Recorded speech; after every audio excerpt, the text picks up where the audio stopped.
বিসমিল্লাহির রহমানির রহিম। সুপ্রিয় দর্শক, আসসালামু আলাইকুম। কেমন আছো সবাই? আশা করছি সকলে নিশ্চয়ই খুব ভালো আছো। আলহামদুলিল্লাহ, আল্লাহর রহমতে আমিও ভালো আছি। শাহানাজ কিচেনে আরো একটি নতুন ও মুখরোচক রেসিপি দেখার আমন্ত্রণ সবাইকে। আমার আজকের রেসিপি ডিম মামার ভাইরাল ডিম। আর এই ভাইরাল ডিমের স্বাদ অনেকেই গ্রহণ করেছো, আর যারা আমার মতো ভাইরাল ডিমের স্বাদ গ্রহণ করনি তাদের জন্য আজকের রেসিপি। আমি জানি না কি এমন রয়েছে এই ডিমের মধ্যে যার কারণে ডিম মামার এত নামডাক। আর আমরাও আছি, যত দামি হোক না কেন ডিম মামার ডিম চাই চাই। তাহলে চলো আজকে আমরা ভাইরাল ডিমের স্বাদটা গ্রহণ করেই ফেলি।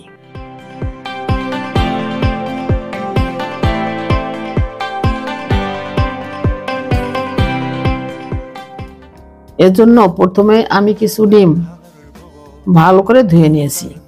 এবার দিয়ে দিচ্ছি পরিমাণ মতো পানি, দিয়ে দিচ্ছি সামান্য লবণ।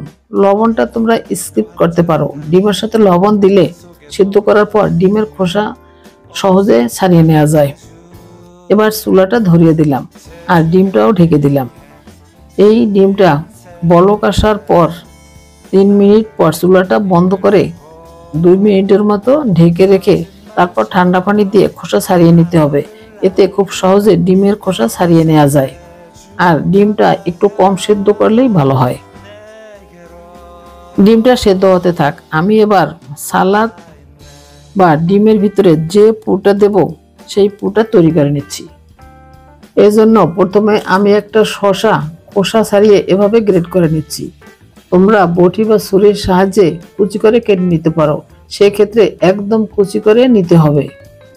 গ্রেট করা হয়ে গেলে সামান্য লবণ দিয়ে মেখে রাখছি। লবণ মেখে রাখলে শসার যে পানি থাকে সেটা বেরিয়ে আসবে। এবার শসা একটা সাইডে রেখে দিচ্ছি। এখন নিয়ে নিচ্ছি একটা গাজর।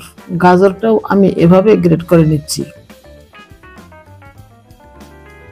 এই সালাদ বা পুরের জন্য শসা, গাজর বা টমেটো যেটাই নাও না কেন একদম মিহি কুচি করে কেটে নিতে হবে। গাজরটা গ্রেট করে নিয়েছি। এবার শসা কুচি এভাবে হাত দিয়ে চেপে পানিটা ছেঁকে নিচ্ছি। এই দেখো কতটা পানি বের হয়েছে। এদিকে ডিমটা সেদ্ধ হয়ে গেছে। আমি ডিমগুলো খোসা ছাড়িয়ে নিয়েছি। ডিমটা একটা সাইডে রেখে দিচ্ছি। এবার নিয়েছি ধনেপাতা। ধনেপাতাটা আমি কুচি করে কেটে নিচ্ছি।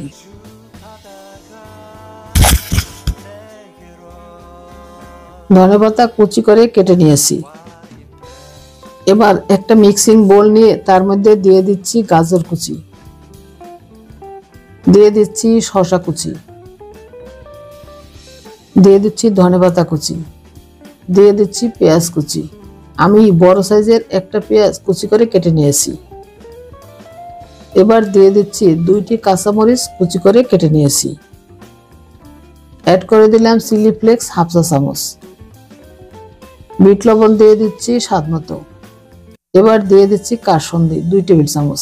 আর ভাইরাল ডিমের গুরুত্বপূর্ণ একটি উপাদান হলো কাসুন্দি, এটা কিন্তু স্কিপ করা যাবে না। দিয়ে দিচ্ছি টমেটো সস 1 টেবিল চামচ।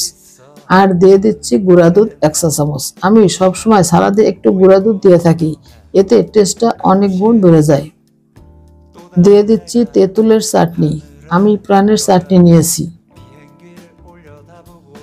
এবার 2টি চামচের সাহায্যে সবকিছু ভালো করে মিশিয়ে নিচ্ছি। আমি চামচ দিয়ে মিশিয়ে নিচ্ছি, তোমরা চাইলে হাত দিয়েও মিশিয়ে নিতে পারো।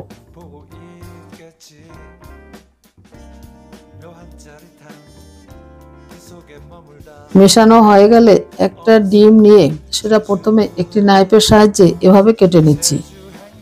মাঝখান থেকে সামান্য ডিম কেটে দিলে এতে করে ডিমের ভিতর পুর দিতে সুবিধা হবে।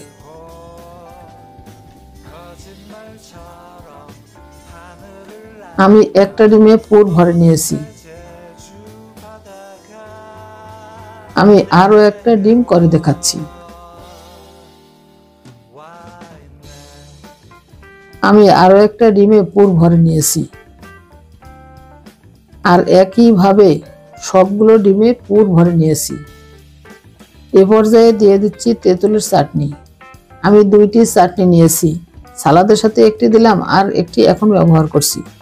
দর্শক, ভাইরাল ডিমের এই সালাদ বা চাটনি অসম্ভব মজার, একবার খেলে বারবার খেতে মন চাইবে। আর এরই মাঝে তৈরি হয়ে গেল অসম্ভব মজার ও মুখরোচক একটি রেসিপি, ভাইরাল ডিম। এটা কিন্তু আসলেই জিভে জল আসার মতো একটি রেসিপি। তোমরা একবার হলেও বাসায় এই রেসিপিটা ট্রাই করবে আর কমেন্ট করে জানাবে তোমাদের কাছে কেমন লেগেছে। আমার কাছে কিন্তু দারুণ লেগেছে। আর যারা সেদ্ধ ডিম খেতে পছন্দ করো না, তারা এই রেসিপিটা ফলো করতে পারো। আশা করছি আমার আজকের রেসিপিটা তোমাদের কাছে অনেক বেশি ভালো লেগেছে। রেসিপি ভালো লাগলে লাইক, কমেন্ট, শেয়ার করতে ভুলে যেও না। আর আমার চ্যানেলটি সাবস্ক্রাইব করে বেল বাটনটি অন করে দিও আমার পরবর্তী ভিডিওর নোটিফিকেশন সবার আগে পাওয়ার জন্য। সবাইকে অসংখ্য ধন্যবাদ জানিয়ে আজ এখানেই বিদায় নিচ্ছি। সবাই খুব ভালো থেকো। আল্লাহ হাফেজ।